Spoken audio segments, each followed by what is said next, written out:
refusals or opt-outs. We also acknowledge that you can't make a kid take a test. As the State Board of Education president said, you're not going to put a kid and force them on a keyboard to take a test. We don't want kids to be caught in the middle of this battle. We wouldn't want to force the kids to take a test and tie them to a keyboard or something. Parents who are choosing to have their children refuse the test are the ones that are making the decision, and the children who are minors shouldn't be involved in this as far as we're concerned. Parents are the ones that have created the situation. We're very upset and angry that the state has set up this situation where it's leaving local boards of education and administrations in the middle of this park mess. They've set up a situation where individual districts are being attacked because people are confused by all the contradictory rumors and messages coming from Trenton and on Facebook and everywhere else. The lack of factual information is just unacceptable, and that's why we've been trying to force the state to give us answers, because we don't want to base our decisions based on rumors that we saw on Facebook and speculation. So at this point, I'll just recap. We've had reservations about what would happen if a large number of parents refused their children to participate in the test. Some of the districts who have come up with a plan are dealing with small numbers of students, so they may not have all the same concerns that we have as far as the consequences of that. If you only have a few students and they refuse the test and you come up with some kind of plan to deal with it quietly, there's not a lot of consequences there. So we have, we realize there's a lot of parents in this town considering this, and so we have to be really careful and responsible about how we handle this. So that's why we've been taking so long to figure this out, and because we're trying to get answers. So we had this conference call with the commissioner and the assistant commissioner and Mark Vidrone, and we asked him a number of questions. Some of them we didn't even get specific answers to, but the board hasn't even gotten to hear this yet because we just had the call late this afternoon before we came here, and then we had to go to executive session. And so we're recapping this in public because it's a public issue and everyone has a right to hear what we heard. So the first question we asked them was, is there any way that our rates of proficiency will be affected by students who refuse? Will our growth that's used for our benchmarks in all the different subgroups of students be measured based on the students that actually took the test or on the students that should have taken the test? If our benchmarks are affected by the refusers, does the state have the authority to make us develop action plans for all the subgroups that do not meet their proficiency benchmarks? And the answer that we got was that yes, according to No Child Left Behind legislation, if we do not have 95% of each subgroup of students, and one of the subgroups is the whole student body, that's considered a subgroup. So if we don't have a 95% participation of all the students at each building, and I guess each grade level and each subgroup in each grade, we will not meet our progress target for any of these groups, and we will have a corrective action plan for each subgroup, which would include the whole student body if it was, an entire grade at a school. And that action plan would involve time and money for the district. We don't know exactly what it would involve. It's kind of nebulous, but it would certainly involve a lot of time jumping through hoops for the state. So that was one question we asked. These benchmarks and whether we met them are reported in different things. I guess is it in the state report card that the state puts out, where they compare us to our peer schools. So, it might affect our rankings. Someone was speculating. I might have said something that made people think we're just worried about our rankings in the U.S. News and World Report, which is not really. I mean, that does possibly affect, whether people want to move to Basking Ridge, but we are compared to our other, peer groups across the state, and people do look at this. So we have to be aware of the fact that if we don't meet these targets, it's going to be, everyone's going to know about it. It's going to be out there. We're going to have action plans. Did you have anything else, Elaine, that I have to say on that question? Yes, and we can address that. Yeah, please don't interrupt. We have a lot to responding. We have a lot to say. We know these things. Okay, Elaine, do you want to chime in on that question? On the corrective action? Yeah. 95%. Okay, I just wanted a few of the notes that I took here. That if you don't have 95% participation in each school, corrective action may be required, and there's a financial penalty that would go along with that. And just, I can't resist adding this in there right now. People seem to know everything about what the law says, and I'm a lawyer too, and I can tell you that on this actual phone call with the commissioner, he very specifically said those laws, that the cases that people are citing for the propositions that you're citing are inaccurate, and that you know, the 14th Amendment right is just not true. You know, a lot of the cases that are being circulated are just not accurate. And that loss of federal funding and loss of state aid is, and this is a quote, definitely a possibility. Folks should recognize that New Jersey is playing with fire by refusing the test. Now that's something we heard on the call today. So I'm not making that up, and I guess I'm just going to interject my own opinion here. I'm offended by the tone of the rhetoric that we're hearing from some of the members of the public. We were faced with this, you know, park testing was just pushed on us. We didn't have any choice in this, but it is the law. And we're, as board members, are required to uphold the laws. And it's simply, you know, it's not us against you. We should all be working together. And I don't think this is sort of the hostile atmosphere. It's not helping us get to where we want to be, which is making the best environment for all our students and improving our schools. So I just want to say that. And then also, another thing the commissioner said is that there is, very specifically, he said there's no advance exemption. So, and that's what he told us on the phone. You can't advance exemption. You cannot like send in a letter early and have that be an exemption. There's just no advance exemption. So that, you know, whatever we decide to do, that's from the commissioner's mouth. So the next question I asked, which we already kind of talked about, was I said, can you tell us definitively that the district will not lose state funding if we don't have 95% participation? And the answer was no, based on the No Child Left Behind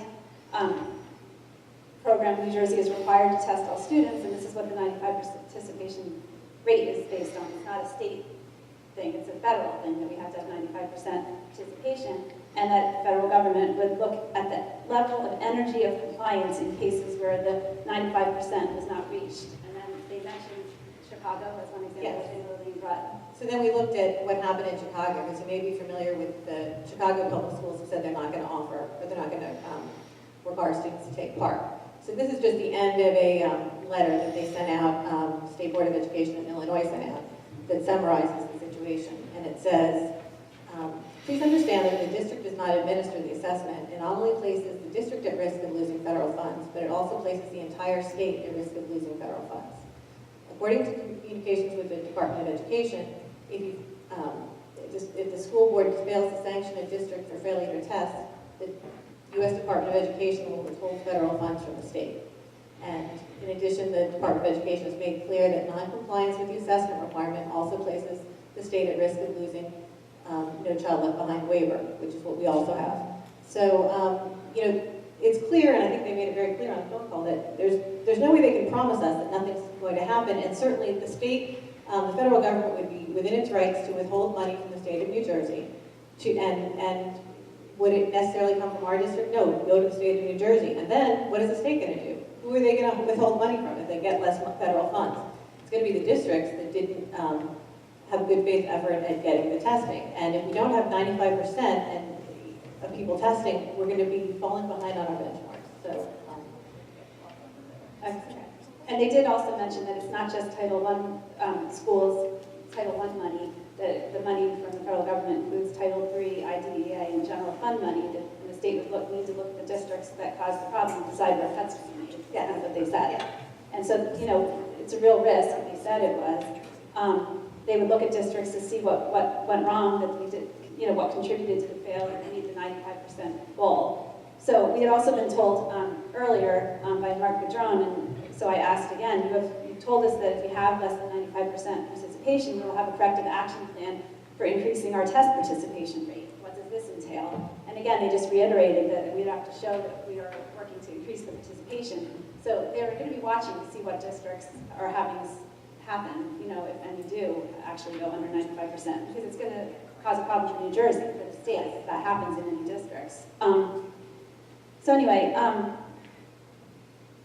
the other thing is like what? That makes it unusual because we have a high percentage of potential opt-outs, and so that's why it's more critical for us to look at the issue, because we're more likely to get near that threshold, whereas some other districts only have a few people who may do that, and it's not going to affect their numbers. But if you get below 95%, our district will look very similar to the districts that are far worse performing than ours as far as this test goes. Will look like schools where people don't, there's, you know, lots of truancy, because it'll report the same. Our people didn't take the test. It'll look the same.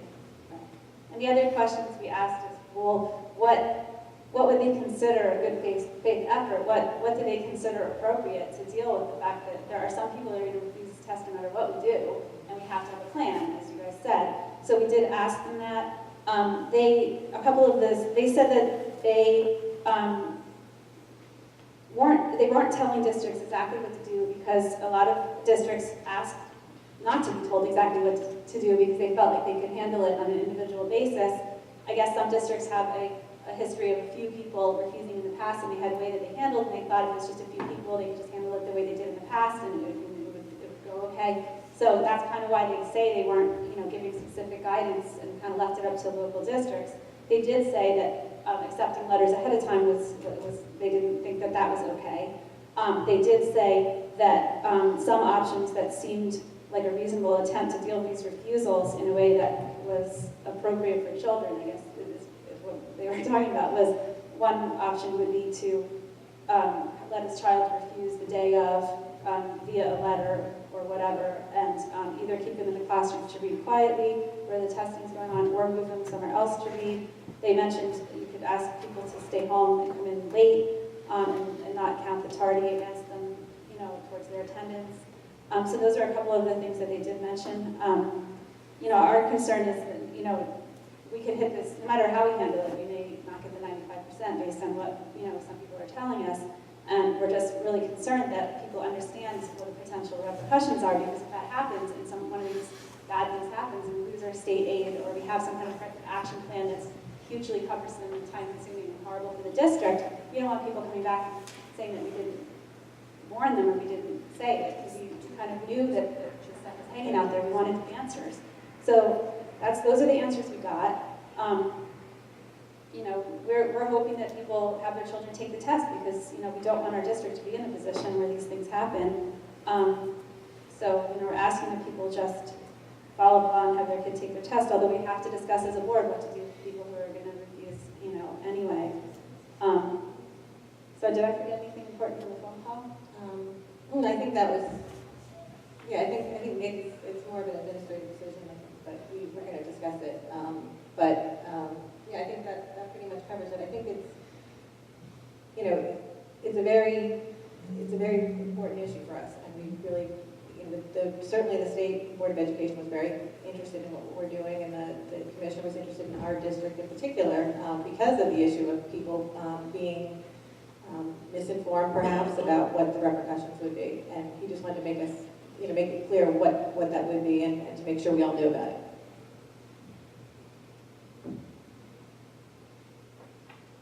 Does anyone have questions or comments? I have a question. Sure. I don't know, we can table it if it's not readily available. I'm wondering if possibly one of the administrators or one of the members of the board can clarify the specifics of the waiver for No Child Left Behind. My understanding is that the waiver was provided upon agreement to enter into the park acceptance to Yes. park. In order to get the waiver, New Jersey had to promise that they were going to test students every year. They had to promise they were doing the teacher evaluation. So to be clear, then if we do not hold up our end, which is to test students in park testing, then We that could be in waiver is violation not of the valid. waiver. And Yes. And that's how we get kicked. One of the board members, I don't remember who, did ask specifically the commissioner about the waiver, because that's been a subject of a lot of discussion in the public. And he was very specific, both the commissioner and the assistant commissioner, that people are misinformed about the meaning of the waiver, and that the waiver that the state has, and this is coming directly from the commissioner, the waiver that the state has nothing to do with the state being able to not test. In fact, it's quite the opposite, that in their opinion, the state is still required to follow the assessments that are required. Thank you. I just wanted to make sure I understood it. So the issue of the waiver is more about the proficiency rates of the students and passing the test with 100% proficiency by, I think they wanted 13, 14 actually last school year. The last year or this year, I can't remember which. But anyway, the initial law was to have this 100% passing rate, which, obviously districts were seeing the way they were trending on state assessments. They weren't getting to this 100% passing rate. So, districts were applying for waivers to meet this 100% passing rate to come up with different formulas, and the gist of the waiver is that, okay, but you've got to meet your annual yearly progress target. Even if you're not getting 100%, you have to show that you're improving each year and getting more and more students to pass the test. So the waiver is not so much to exempt us from the law, it's to modify the need to get to 100% passing rate. But you still have to test the students in order to demonstrate the adequate yearly progress. And one of the things that is abundantly clear is that if you don't have 95% participation, even if 100% of the students who do take the test pass the test, you still can't meet your progress target because you didn't test enough students. And the rationale behind that was the idea of cherry picking which students are taking the test and, you know, intentionally trying to get students that aren't going to pass it to not take the test. So that's why, in tandem with the annual yearly progress, you have to have 95% participation at least in order to be deemed as meeting your progress target, assuming you also score high enough in your passing rates to meet that target. So that's what the waiver is about.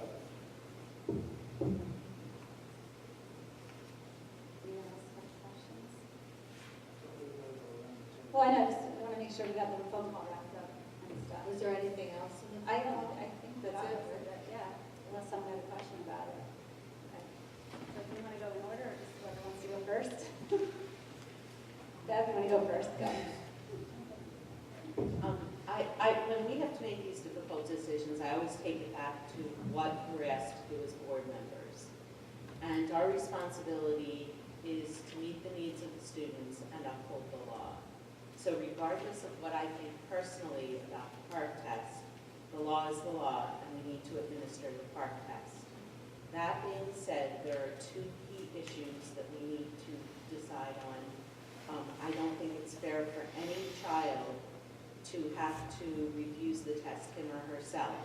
It's a decision their parents are making, so we need to have some process in place. My hope is that the majority of students are going to take the test, but I don't want any child to have to go up and tell their teacher, I'm not taking it, so a letter or something needs to be acceptable.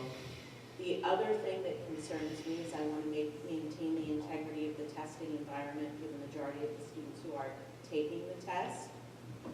And I feel that if there are a bunch of students in the room not taking the test when the other students are taking the test, it could be a distraction, so we need to identify how we're going to take care of that issue.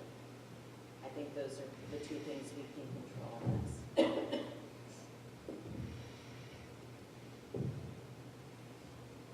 Okay, Mike? I missed a couple of the meetings, so I'm a little bit out of touch with what was said in the last couple of sessions. My view of the PARCC testing, and for that matter, Common Core, is that it was developed by a bunch of educators, probably not qualified in the role that they were in, and they never tested this thing. It's very questionable. They can't even demonstrate the feedback per student on how they're going to tell us areas for improvement. The little bit of data that I've seen is all garbage. It's being jammed on us, and I think we all should be protesting. But my problem is, I don't think taking the test is going to hurt anybody. And I think the test alone is going to have so many failures nationwide that they're going to have to abandon it. Because what little I've seen, confusing questions, and, meaningless answers, no chance to practice it. It's a trial that is going to fail. So taking the test, I don't think is a problem, and the kids might learn something from some of the questions. My concern is, how do we protest? How do we tell the governor and his Department of Education they did a crappy job? How do we tell them that they shouldn't have jammed this thing down our throats without our input? How can we tell them that they shouldn't impose something on us that was never tested, never developed, that's probably going to fail? And my answer is lots of letters, lots of complaints. I don't think not taking the test, because that possibly can hurt the district, is the answer. I think letters galore, even if we each write 10, and you take the whole town, they'll get the message. I don't think to jeopardize some of the income and punitive action that this government unfortunately is capable of doing is the answer. I think the better way to address it is lots of letters, lots of complaints, and call it for what it is, a real crappy job. That's my 2 cents.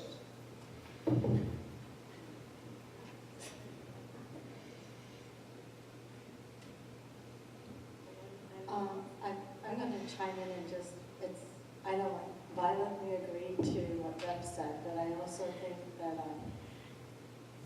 when kids are given an out, I want to make sure it's, like they're expected to read a book. If they're doing their homework when other kids are doing their test, it's not fair. I don't know. Just, I think when they get, if they get removed from the test environment and they're, it's almost like sometimes they're getting a bonus for being removed from the test environment. And that's not equitable to the students actually doing what we're supposed to all be doing. And can we say that you just read a book, a novel that's not a textbook during that time? Is that something we can say? What did they say? I think they gave a couple different scenarios. I think, my concern with what you're talking about would be more of the older children, in high school. I think maybe With the younger ones, well, maybe it doesn't have to be the exact same scenario at every level. Maybe the administrators, can work something out where it's that, what's appropriate at their school or something. I mean, my other concern is the fear that a whole bunch of rich kids will just decide to refuse the test just because, and without the parents even knowing it, which to me doesn't seem like it should be okay. I mean, kids aren't supposed to just go and randomly refuse to do their stuff at school. So I would think that agree to you have to have a way of handling if a kid did that. Like, I think their parents should know that they did it. And I mean, if my kid did it, I'd send them back in for the makeup because I didn't say that was okay. So I think we have to have that in mind too at the high school level. I would agree that a parent should write a letter and the kid shouldn't have to decide. And it should be in agreement with the parent. But I don't want to appear to give a benefit to the student who chose not to take, or the family that chose not to take the test when everyone else is taking the test. Like, I don't want that appearance of inequity. And I'm not sure how to do it, but I want to avoid that inequity. Yeah, I just wanted to step back a minute. It seems like the underlying premise here is that this is a horrible test and the Common Core is horrible and this is a big mistake. I don't know that to be true, and I don't think anyone here knows that to be true. I think the Common Core, if we go back, was designed to improve the rigor of our schools. It was designed by educators and a lot of rigorous research went into it. We've spent a lot of time aligning our curriculum to the Common Core. The SAT is aligned with the Common Core. The ACT is aligned with the Common Core. This isn't something that's going away, that not doing this one test, we're going to get rid of this new kind of curriculum. Is this a good test? I don't know. But I don't know that this isn't, if you're upset with the concept of a national test, that's something that really, I think Mike put it well, it's for the legislature. It's not for the district. We're here doing what we're supposed to do, educating the children. These tests, as I said, are aligned with the Common Core, which is our curriculum. So, having a kid take a test that's aligned with our curriculum, to me, doesn't seem, as a punitive action. On the other hand, we also, we have sympathy for people who have decided to do something else, and we certainly don't want to do anything punitive. But we have our orders and our, to apply the law, and I think we're going to try to do the best thing. But I think we have to step back from this idea that there's this horrible Common Core and PARCC testing out there. Maybe I'm going to be the only one willing to say it, but certainly I want to improve the rigor of our schools, and I want our students to continue to do better every single year. I know our nation has fallen behind many other nations with respect to how we fare on tests, and I want to work to improve it. That's part of the reason why we're on the Board of Education, or at least one of the reasons why I'm here. And so I'm not going to just get rid of something that we've invested millions of dollars in as a district and as a state because we think it's going to be bad. We haven't even done it once yet. I think I have problems with it from the way it's been explained to me. I've tried the tests. But, you know, we haven't even gone through this once, and we're basically ready to throw the whole thing out after spending all this money and all this time to try to improve our schools. I just think it's a, you know, I think we're working a little bit too quickly here, and I think it could be damaging to our students, and I don't know what kind of message you tell people when you tell kids they can avoid taking tests that they don't want to take. So I think that's a little bit of a slippery slope as it is as well.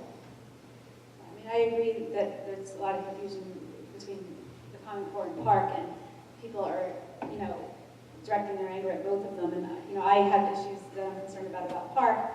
I don't have the same issues with Common Core. I have some issues with Common Core, but not to this level that I have with Park, and completely different issues, you know, that I think could be addressed in a reasonable way. You know what I mean? So I think we have to be careful about that. I also agree with what Mike said about finding other ways to protest. I mean, I told people like 6 months ago when they were starting to complain about this, get a bus, like take the kids out of Ridge. If you're talking about your kid refusing tests and missing school anyway or something, why don't you take them out of school and get like 200 Ridge kids to go down to that State Board of Education meeting and call in the media and make a big scene on the front steps in Trenton? I mean, don't you think that would make an impression?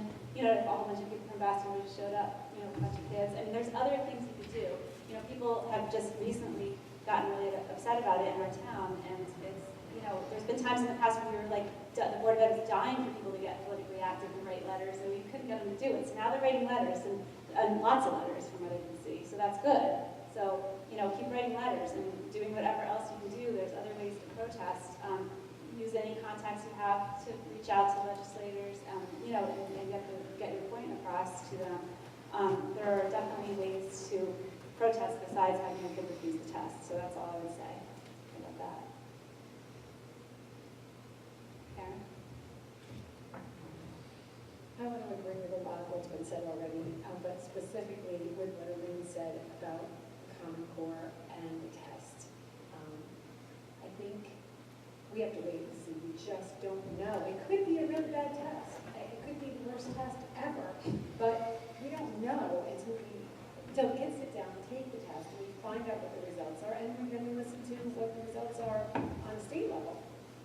But in the meantime, the Common Core is here to stay, and I don't really think it's all bad. I think there were some bumps in introducing it that maybe gave a sour taste to some people, but I think in general, especially if you talk to the parents of the younger age groups, that part of it is phasing it in so that we have it all along the way. And when you do insert it midstream, it does create challenges. So I'm not prepared to throw that out at all. And that doesn't mean that we couldn't find ways to make improvements and tweak what we have done to align our curriculum with Common Core. As far as the refusers, I tend to agree with writing a note. And I just have a question. There was a point at which we were wondering, I know it went around in an email, whether we can find out when the commissioner, if it's one note for the duration of testing, or if it would have to be individually brought in for each time we were not sitting for a session. They were somewhat unclear when we tried to pin them down on these types of details. It was pretty clear they thought we shouldn't accept notes ahead of time. Yeah, no advance. They really were saying you have to do what works in your district to make it logistically feasible. Like, you know what I mean? You have to know if a kid isn't in school, whether they were homesick or whether they were refusing a test. So if they come back, you kind of need a note, because how would you not know why they're out? So we kind of discussed it with them. They didn't offer specific And guidance. specifically, if the student was not there and was ill, then there was no intention for them not to take the test, in which case they would need to do a makeup at some point. I just want to add one more thing, which is that one of the speakers said something about entrusting the people up here to do right by the students, but also the district. And I think we've been so cautious to do just that because we don't want to do harm to this district by making a decision that causes a significant consequence or reaction on the part of the state. I don't want to leave you two out there. I actually do support the Common Core, and you're not alone. And the thing is that how you test it, we don't know. But our kids are subjected to national tests. They take the SATs, the ACTs, they take all these subject tests. They take so many other things. The COGATs are used everywhere. It's not just in New Jersey.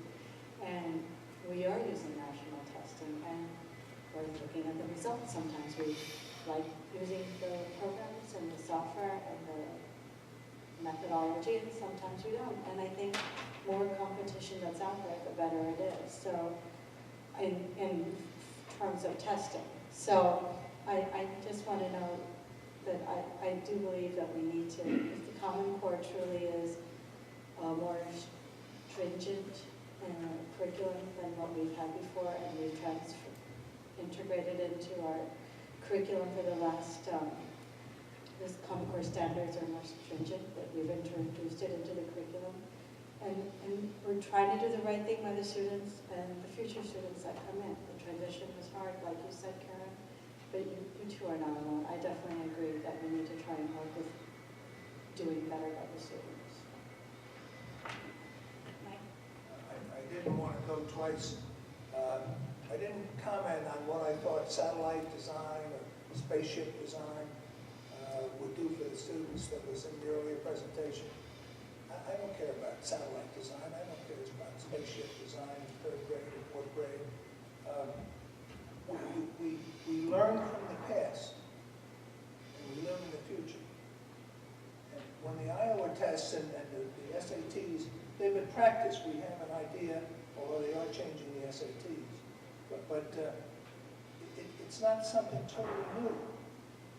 The Iowa tests, the New Jersey's government and Department of Education scrapped for New Jersey Ask or something. The Iowa test, we used to get feedback on what questions the kids missed. We could then feed it back to the teachers. Hey, you didn't cover this area very well. New Jersey Ask comes along and the feedback's almost zero. I was shown today the beginnings of feedback from New Jersey Ask and from Park. Zero. I mean, what we have to do is get something that works. You don't just say, well, let's try something brand new. You go back, what's worked in the past? And our current government is trying stuff totally new. And I appreciate I'm into politics, but we quadrupled the dollars in the world or so. All these things, well, let's try it. Well, that's not the way we're designed to be. You learn from the past. You know, the great ideas a lot of times aren't any good. And I'm sorry, my experience with Common Core is that it's not going to do anything for us, and a lot of places are going to fail. And you're going to have to. So New Jersey is one of the top states in the country as far as education goes, and we're joining 47 other states who are doing much worse than we are in this theoretical thing. New Jersey's liable to lose a lot of ground. Test it, make sure it works. That's not the way these politicians, and that's what this is, are working. And I also think that not part of the Common Core, when they have you do the two different paragraphs, maybe I'm mixing up with Park. And the first paragraph says, communism is the greatest system in the world. And the second paragraph says, capitalism is the worst. And the Park test is focused on analysis, not facts. So you look at paragraph 1 and you look at paragraph 2, because those are where the facts are, not in life, not in the world. They're artificially given to you in the test. And they say, what's the best system? You're going to say communism. What a great way to manipulate the public, because nobody has any input in this. It's almost corruption, and it's geared for potentially controlling the people. I'm sorry. Test it first. Let's do it in New Mexico. Let's do it in Tennessee. Maybe let's do it in New Jersey. But don't force it down everybody's throat, and we have no input. There's no details on this. You don't understand. Make it something tougher. It is a judgment by a bunch of academics that they're not necessarily tuned into what's real. I'm sorry. So I'm going to say learn from the past, see what works, and repeat it. Don't daydream and come up with stuff that nobody knows whether it'll work or not, because it'll probably fail. Mankind has many more failures. Pick what works. That's my 2 cents. So I'm not convinced at all that Park is better. Oh, but it's been told to us that it's better. Well, that doesn't mean a thing. Probably 87%. I have a little thing at home on a hot plate. 87% of the statistics in the world that you fail are probably false. And I would argue that's exactly what we're faced with here with Park and Common Core. So that's my 2 cents. John? I want to support what Elaine said about the Common Core. I was a teacher, just retired 4 months ago, and I was involved with the Common Core as far as implementing our curriculum to the Common Core. And I agree that it is more stringent or more difficult, higher standards that we're used to. And we need that. And we are volunteers on this board that have been elected by the community. And we are doing our best to do what is best for the students in Furnace Township. We have mulled this over a lot. We have very little input from the state. It's something that was pushed down on us. And I don't know whether the test will be good or bad, but we do have a Common Core. We are going to be living with that for quite some time. As I said, we have aligned math and language arts to the Common Core. We have done science and the other curriculums, which are not part of the Common Core, but we're improving those in the rigor of the course content. And I think in the long run, it's going to be best for the students. If we get 95%, if we get 90%, whatever that is, we lose budget, we don't lose budget, I think that we will deal with it because that's what we have to do. Our teachers, and some of the comments I've heard, I take objection to. Our teachers are teaching the Common Core. And when I hear that we are losing instruction time because teachers are teaching to the test, we don't know what that test is. We are teaching to the curriculum. So I take offense to the fact that some comments have been made that teachers are losing instruction time because they're teaching to a test. They are putting all of their instruction time into trying to improve the academics of our students. And I think that they also have the mandate or directive that they have to teach the curriculum and assess by taking or monitoring this test. So I don't know what else we can do as a board or as a community to change this other than writing letters. So And I'll just make one more plug for the Common Core. I think the way it was implemented was, the state kind of pushed it at everyone all at once, and it would have been great had we rolled it out in a more timely manner and had more time for professional development for the teachers and stuff as it was rolled out. But our district did a really good job. I mean, luckily we already had rigorous curriculum, so it wasn't like a massive shock to our system like it was for some districts. I feel bad for the districts where they were given this new curriculum. It was like so much harder without time to get the kids up to speed and plan for it. So I don't like how it's rolled out, but I do like the Common Core. My third grader has had it since kindergarten, and I'm very impressed with it. And I think he's getting a better education than my older kids. Not that they didn't get a good one, but I'm happy with it. So I don't want to confuse the PARC test and the Common Core, but tonight we have to deal with the PARC test. So let's get back to that. Does anyone else have anything else they want to say about the PARC test? So are you asking us to suggest ways to? Linda, No. I'm just asking for comments about it. Yeah, I wanted to say that I agree with what Beth said way back about the testing environment, that I'm concerned if the students who are not taking the test are in the same room, it could be distracting to the students and also could make things difficult for the proctors, particularly if the students have trouble listening quiet or whatever. This is very difficult. Because on the one hand, we've been told certain things, but on the other hand, it's been made. I mean, I really want to thank you guys for persisting and really, getting this conference call today, because this is providing us with some really hard information that we didn't have before. That if we go below the 95% participation rate, it could be, it really could be damaging. And I think that's important for everybody to know, that, it's definitely risky, so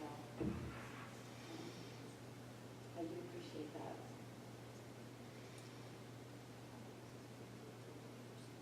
Does anyone else want to, any other board members? I was faced with number theory as a freshman in college. I didn't know what that was about. Fortunately, they've scrapped it, at least for engineers.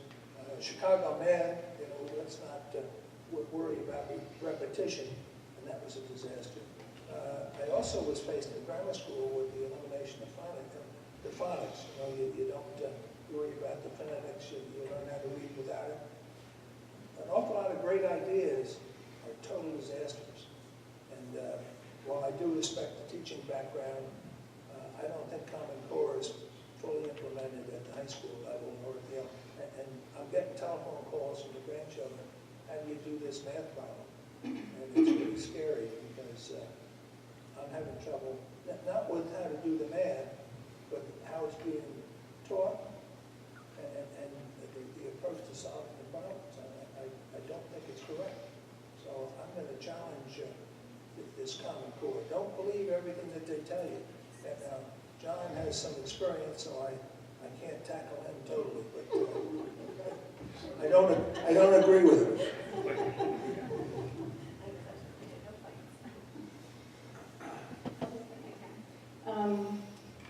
Like most people on this board, we've spent a lot of our time reading about Park. And many of us are part of the New Jersey Opt-Out Facebook pages. We read what is being posted, and we read what's being posted in Berners Township, and we read everything that's being said. With that said, there's been a lot of things posted that have been posted as fact when it's really opinion, and I think that there's been a lot of confusion about what has been said and what the real facts are. And our reality from our conversations with Commissioner Hespy and Mr. Biedron is that we have to implement this test. We know that there will be people who refuse it. I'm really sad about the numbers that we're seeing of people refusing it, and it really makes me even sadder when people say they're refusing it just because, and they can't even articulate a reason. I really think that they're putting the district at risk here. There's a very strong possibility that we'll have a red flag already on our district, and if we lose this money, I mean, what are we going to do?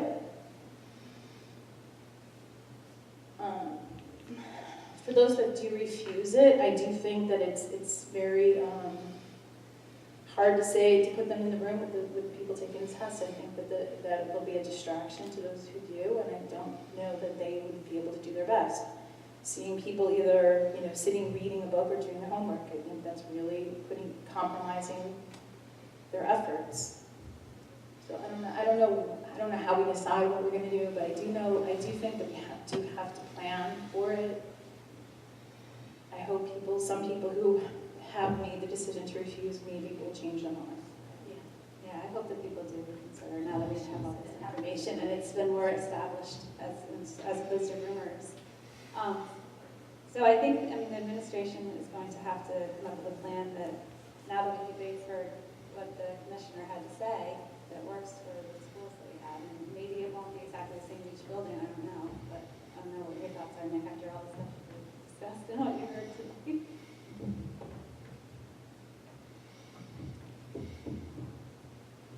Thank you, everybody, for hanging in there. It's 9:47.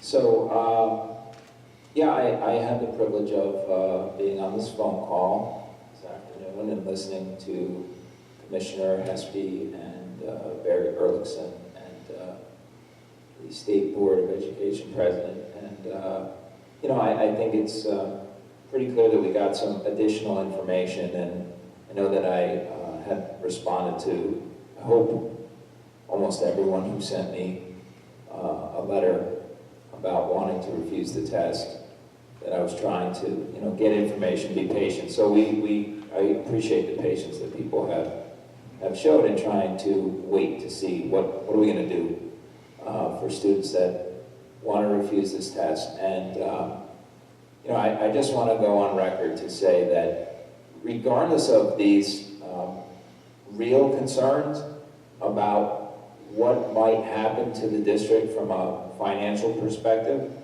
how might it make the district look on various state reports, what it might do to property values, or anything of that nature that would potentially make the district look bad in any way, whether it was funding or anything else. I have the greatest concern about making any administrative recommendation that would make this district look bad. I've been working in this district for over 13 years. I love this district. I was an assistant principal and a principal in this very building. I know what it's about to run a school district. I know what it's about to manage a building of kids, a class of kids, 450 kids on a field trip at night running around Washington, D.C. Dealing with a building full of adolescents at the high school that have all kinds of issues of their own, and I know what it takes to keep us going in a positive direction. So I'm really worried about those issues, even more so than this threat of, well, we're going to do something to you, or you're going to lose money. I don't know. I think there's definitely a possibility, and that came across loud and clear today. So we have to recognize that, but honestly, even more so than any of that, I just don't want to see anything bad happen to this district, because I love it. I'm also, upset because I worry about the message that we send to kids and confusing kids. And when you're trying to maintain a positive direction with students, you don't need to confuse them about whether they should be following the direction of the teachers in school. You just want them to know that you should listen to your teachers for a lot of just basic, fundamental reasons. And to create a situation where they don't know whether or not they're supposed to listen to their teacher or not, it's just a bad idea. And to have some students looking around, and, well, I thought we all had the test. Where's Bill? Oh, they're somewhere else. I really worry about the confusion and the message that sends, and I don't want to create that situation in any context, testing or otherwise. I wrote a lot of notes about this, but they all kind of go back to that issue that is really, to me, the more important and deeper thing. I mean, money is money, and we need money to make the world go round and to do everything that we want to do in this district. But I'm also really worried about relationships, because we need to work together and pull in the same direction. And I hate to see, quite frankly, what amounts to a test that the kids have to take, sacrifice relationships that are critical to us achieving the bigger goals, achieving the higher aims that we have for students at the end of the day. And some tests that they have to take, whether it takes them 6 hours to do the NJAS or 9 hours to do the new test, who really cares? In the grand scheme of things, this is not the biggest thing that matters. What matters is our relationship, and our relationship to get these kids through to the point of highest achievement that we can. So those are the things that I'm more worried about. I don't know. Some other thoughts that I wrote here, maybe a little less relevant, but that's kind of the gist of everything I wrote, and I'll try not to highlight the 5-minute rule since it's getting late. But we need the help of the community. And we need people to trust us. And the idea that the use of the word inhumane would somehow be out there is kind of offensive to me and to the educators, I think, in this district, that people would think we would just willy-nilly be inhumane somehow. But look, at the end of the day, I really hesitate to make any recommendation that might end up somehow hurting this district, which is why I really don't want to suggest that we give these kids an out. I just don't want to do it. On the other hand, I also don't want to sacrifice relationships, and I don't want us to be fighting over something that, at the end of the day, just, I don't know that it's worth it, folks. So I'm willing to go out on a limb. I have a few words that I always try to remember and meditate on, if you will, in times of fight or flight, as I feel like I am, in some of these meetings where I know I really want to say the unpopular answer and say, tough noogies, everyone's taking the test.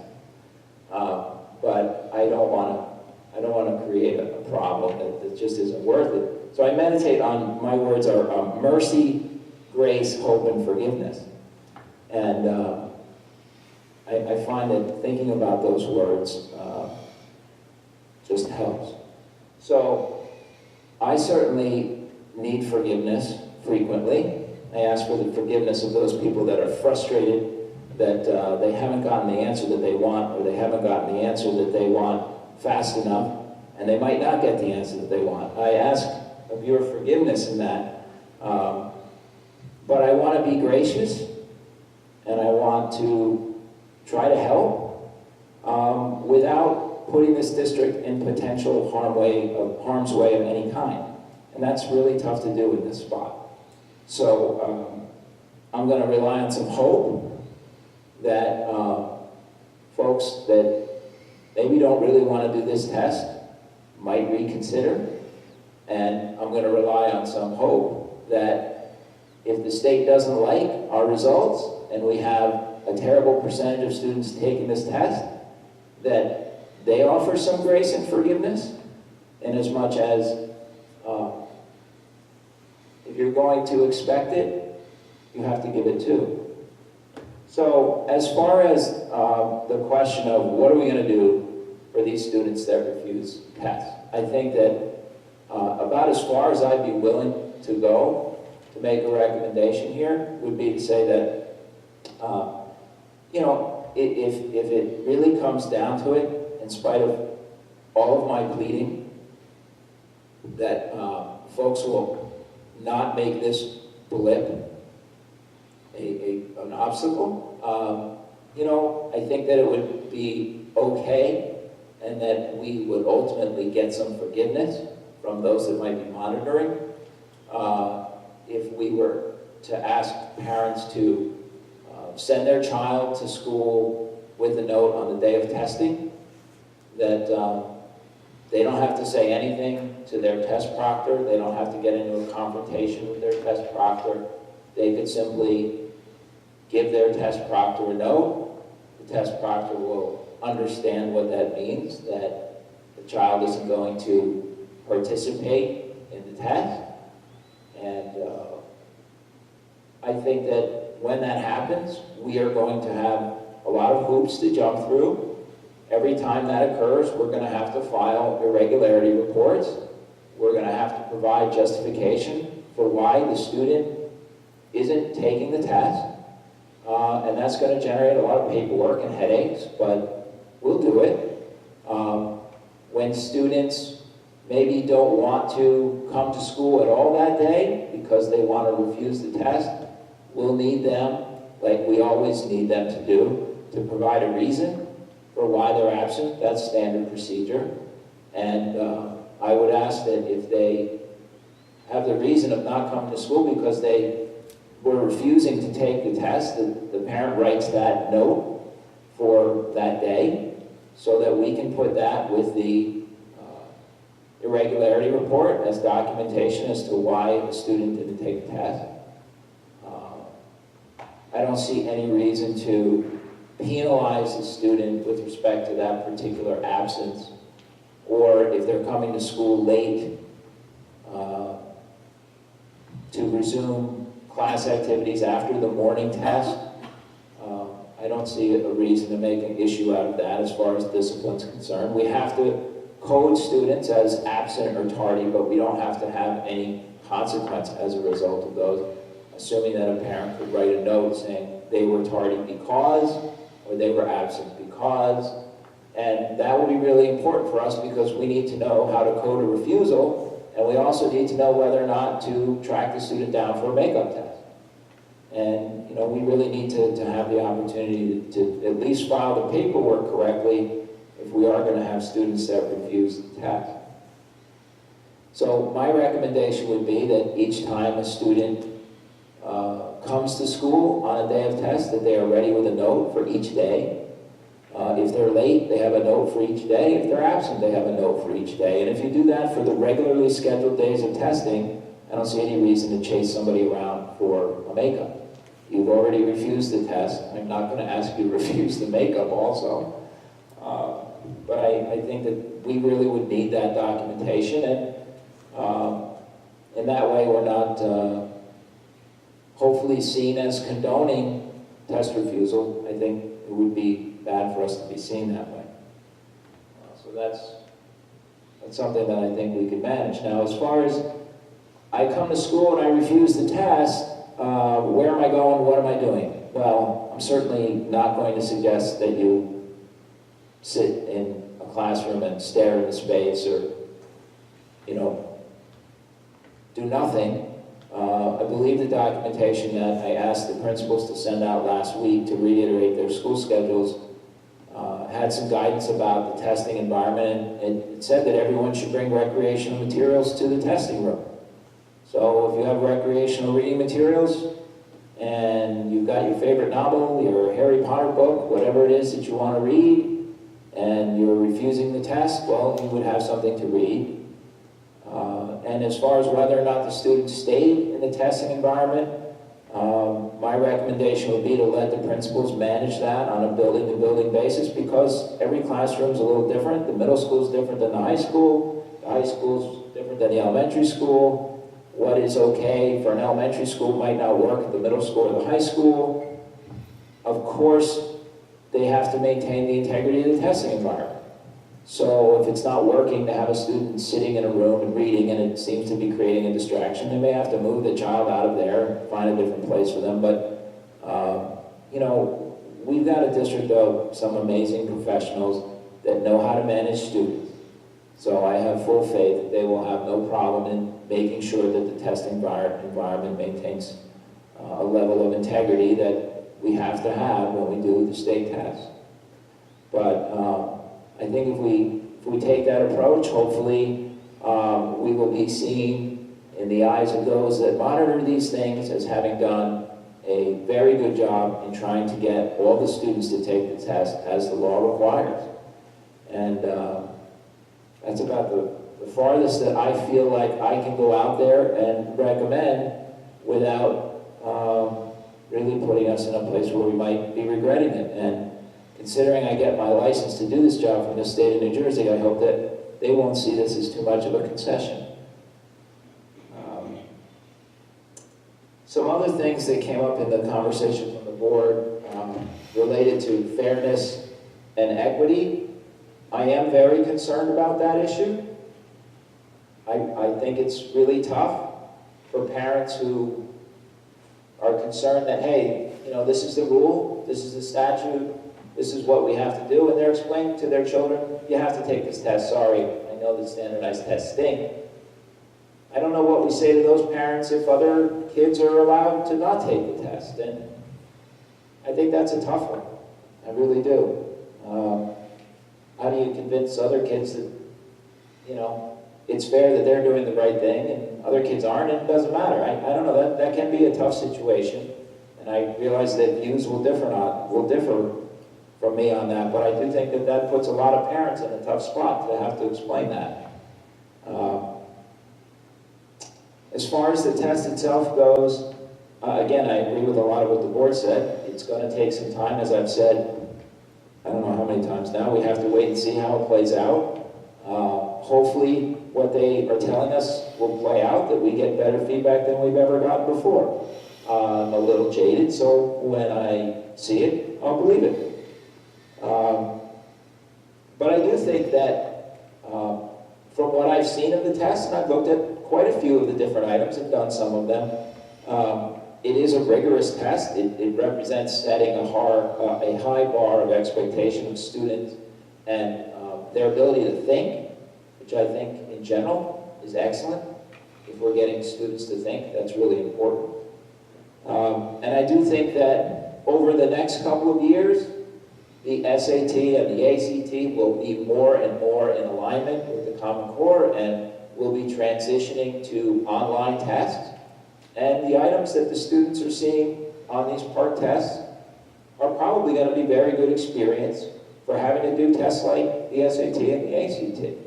So I think even for that, for the test experience alone, the children could get some benefit, regardless of whether or not you think the test is a great thing. I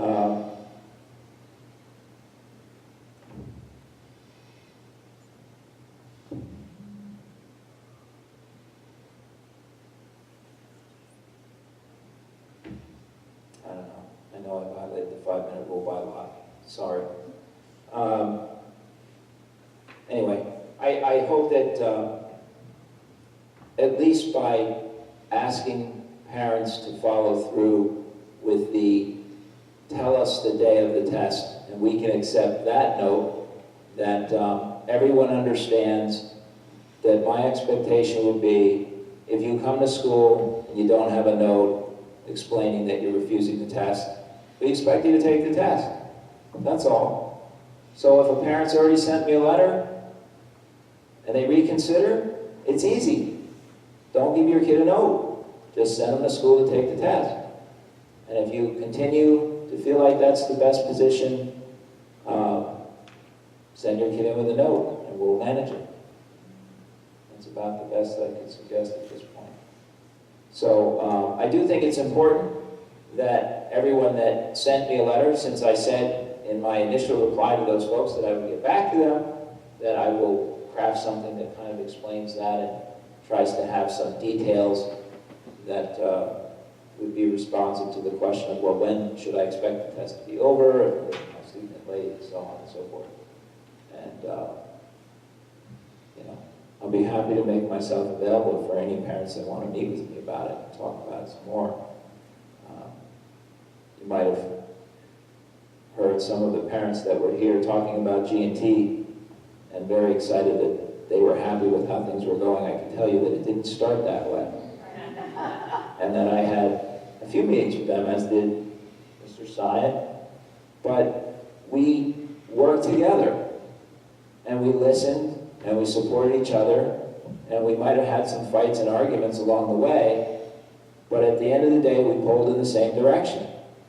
And we made progress for the kids. And I just really worry about fighting over this test and not pulling in the same direction and confusing the kids. So I would really hope that folks would reconsider and ask the kids to do the best that they can. Don't just send them in to do the test. Teach them that life is full of things that we don't really want to do. I wish I could get my mom to write me a note to get me out of paying my taxes, but I can't. And it's a lesson of life that sometimes we have to do things that we don't really want to do, but it's really important that we still do the best that we can. And for those people that really worked hard to try to make a good test, I think the only way they're going to know if they did a good job is if everybody does their best on the test. What's it going to tell them if everybody just fills in some bubbles and scribbles in some words and says, there, I did it? So I really hope that we teach our kids that regardless of the circumstances, we want you to do your best. You don't have to stress about it. Just do your best. And I know that's not easy to do sometimes. I've got a 10th grader and 8th grader that I've been telling that to all year as they get used to their Common Core curriculum. So I appreciate it. It's hard. Thank you for listening to those few that hung in there. Thank you, Nick. I just want to follow really one quick comment before we adjourn.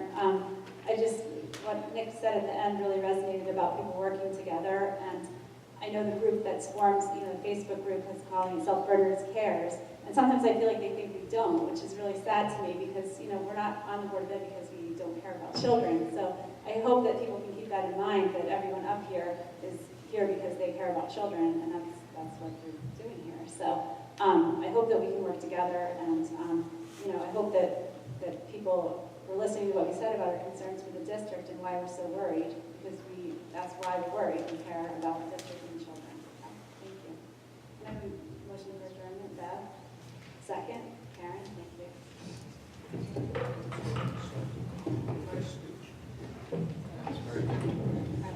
Don't forget, guys, watch the parking lot. I know it's going to be icy, so please be careful getting home. Thank you. The roads are bad, yeah. I'm sorry, but please be careful.